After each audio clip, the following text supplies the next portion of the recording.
আসসালামু আলাইকুম। Welcome to spread happiness with Shrabani.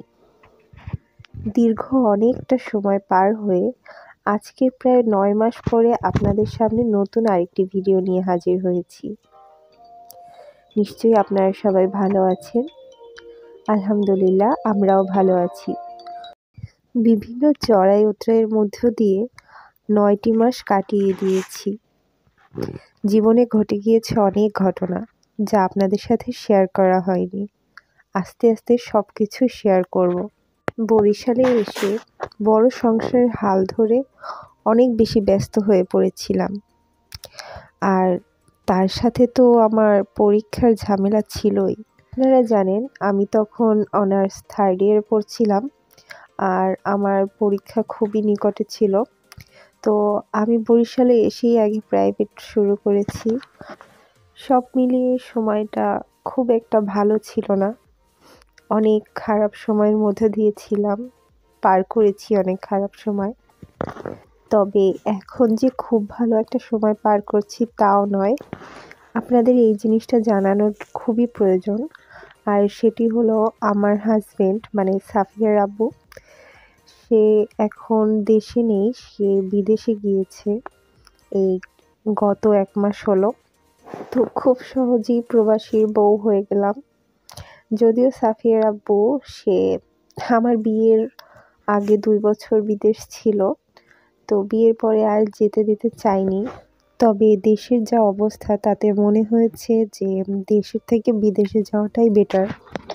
সাফিয়ার আব্বু এতদিন কক্সবাজার ছিল মাতারবাড়ি প্রজেক্টে, মাতারবাড়ি কয়লা বিদ্যুৎ কেন্দ্রে ইঞ্জিনিয়ার হিসেবে।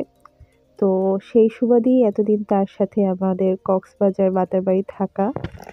তো বিগত কয়েক মাসে দেশের যা অবস্থা হয়েছে তাতে সেই প্রজেক্ট কতদিন আর চালু থাকবে তার কোনো সিওরিটি নেই।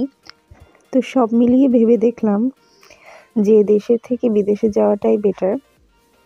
তো পরবর্তীতে বিভিন্নভাবে চেষ্টার মাধ্যমে সাফিয়ার আব্বুর এই ১ মাস হলো সৌদি আরবে জব হয়েছে অ্যাজ এ ইঞ্জিনিয়ার। নভেম্বরের ২৮ তারিখ তার দেশ থেকে ফ্লাইট হয়েছে। তো যাই হোক, এখন নিজেকে অনেকটা গুছিয়ে নিয়েছি। সময় ভেবেছিলাম যে ইউটিউবটা ছেড়ে দিব, একেবারে ছেড়েই দিয়েছিলাম। আর এখন সাফিয়ার আব্বু বিদেশ যাওয়ার পর হয়েছে কি, সময়টা আর কাটছে না। তো সময়টা কাটানোর জন্যই ইউটিউবটা আবার শুরু করা আর কি। আর ভাবলাম যে আমার যে সাবস্ক্রাইবাররা আছে তারা একদম আমার রিয়েল সাবস্ক্রাইবার। তো রিয়েল সাবস্ক্রাইবারদের জন্যই আবার ফিরে আসা। তো আশা করি এখন থেকে কন্টিনিউ করব ভিডিওগুলো। আপনারা আমার পাশে থাকবেন, যেভাবে এতদিন ছিলেন আশা করি এখনও পাশে থাকবেন। তো যাই হোক, অনেক বকবক করলাম, এখন মূল ভিডিওতে আসি। আপনারা বর্তমানে যে ভিডিওটি দেখছেন সেটা এখনকার নয়, সেটাও প্রায় ৮ মাস আগের ভিডিও। এই ভিডিওগুলো আগেই করা হয়েছিল, তো ভাবলাম এগুলো থেকেই শুরু করি। আস্তে আস্তে নতুন ভিডিওগুলো দেওয়া শুরু করব। তো যাই হোক, আপনারা ভিডিওতে যে রেস্টুরেন্টটা দেখছেন সেটা বরিশালের অতঃপর রেস্টুরেন্ট। এই রেস্টুরেন্টটায় প্রথম যখন গিয়েছি তখন একটা অফার দেখে গিয়েছিলাম। একটা প্লেটার খুবই কম প্রাইসে তারা দিয়েছিল, আর রিভিউ দেখলাম যে অনেক ভালো রিভিউ ছিল। তো সব মিলিয়ে গিয়ে দেখলাম আসলেই রেস্টুরেন্টটা খুবই ভালো।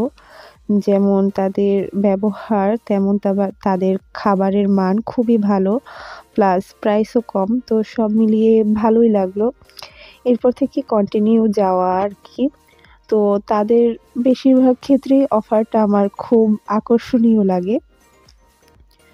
তো আজকের যে ভিডিওটি দেখছেন সেটাও একটা অফারে যাওয়া, একটা প্লেটারের অফার। হয়তো এই প্লেটারটা ২০০-২৫০-র মতো নিয়েছিল প্রাইস, আমার ঠিক মনে নাই। তবে প্রাইসটা খুবই লো, এইটাই আমার শুধু মনে আছে। তো ভিডিওতে প্রথমবারের মতন আমাকে আপনারা মুকবাং করতে দেখেছেন। আমি মুকবাংয়ে প্রফেশনাল নই, তবে যারা মুকবাং প্রফেশনালি করে তাদেরটা আসলেই অনেক ভালো হয়। তো আপনারা অবশ্যই জানাবেন আমার আজকের মুকবাং ভিডিওটা কেমন হয়েছে। আস্তে আস্তে আমি আমার ডেইলি লাইফ ভিডিওগুলো আপনাদের সাথে শেয়ার করব। আরও অনেক কথা আছে যা আপনাদের সাথে শেয়ার করা বাকি। সব কিছুই পরবর্তী ভিডিওগুলোতে শেয়ার করব। ততক্ষণ পর্যন্ত সবাই ভালো থাকবেন। আজকের ভিডিওটি এই পর্যন্তই। আল্লাহ হাফেজ।